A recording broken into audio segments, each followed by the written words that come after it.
பழனியிலே சந்நியாசி தணிகையிலே சம்சாரி உன் கணக்கு புரியலையே முருகா ஆறு படை மீதிலே 100 முகம் காட்டுற ஆறுதலை தேடுற எந்த முகம் காட்டுவ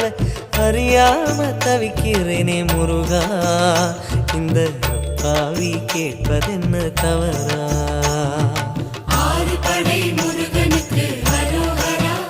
நாங்க ஆறுதல தேடுகிறோம் அரோகரா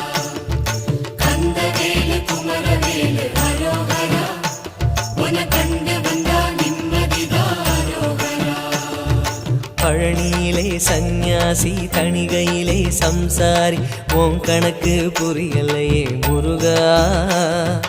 உன் கணக்கு புரியலையே முருகா